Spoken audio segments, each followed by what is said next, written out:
RPM planning is a way to maximize the results of your life and maximize your sense of fulfillment and joy. It's both. In order to do that, we got to change what we focus on from the question of what do I have to do to what's my outcome? What do I want? What's most important to me? What's the result I'm committed to getting? That one change will change completely how you respond in your life, because it'll change you from focusing where everyone's demanding your attention or what you're afraid of or what might give you pleasure in the moment to what's most important to you. And those, by the way, are the three things that get our focus. If we don't discipline ourselves, what gets our focus? Something we're afraid of, something will give us pain. What's the second thing that gets our focus if we don't pay attention? Something will give us pleasure. It's like, you know what, I'm so stressed out. Oh, that chocolate's looking good. Oh, that, I'm gonna go over to have my little coffee, my smocha mocha doka, cream, this thing and that thing, and I'm gonna escape for a few moments. Because the focus is how to feel good. How to not feel bad, how to feel good. What's the third thing that gets your focus? Other people's demands. It's not necessarily there are more demands, it's just that we're accessible to more demands. And if you don't know what you want, and you don't know why it's a must for you to achieve it, and you don't have a plan, I can promise you something. You're gonna fit in everybody else's plan. And you're gonna wonder why you're stressed. And you're gonna wonder why I'm not fulfilled. What is time? How do you know when it's a long time, or how do you know when it's a short time? It's not because it's 10 minutes or 10 hours. How many have been in 10 hours and time flew because you loved what you're doing, didn't have any sense of time whatsoever? How many have had that experience? Say aye. How many have had 10 minutes feel like 10 years you want to kill somebody to get out of the situation? So what is time? Time is emotion. Gotta remember that, time is emotion. What you're really managing is emotion. Another word for that would be meaning or fulfillment. Focus is power, but you gotta take it. Take it back, take back that power. And you gotta know when you do have that focus, how to chunk it, how to group it so you're not overwhelmed. Let me show you how to make it simpler. When mass information's coming at you, you get overwhelmed.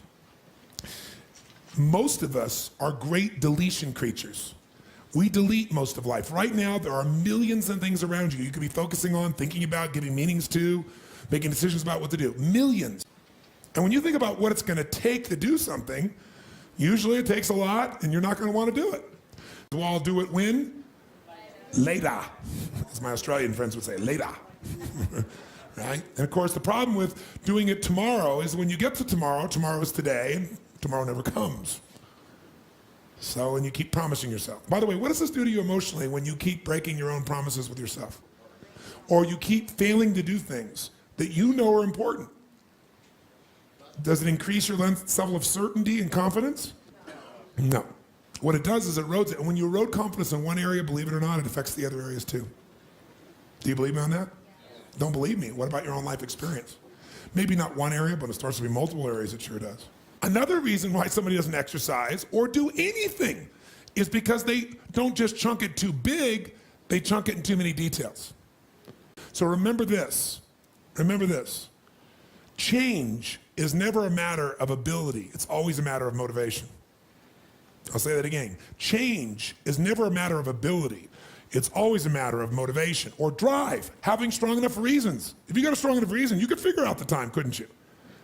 So the biggest part of life and time management is knowing what you want and having enough reasons to follow through. But there is one more piece. If you make enough reasons to follow through and you know what you want, but you make the task overwhelming, you'll be overwhelmed. What you focus on, you feel. What you feel, you are moved to somehow actuate.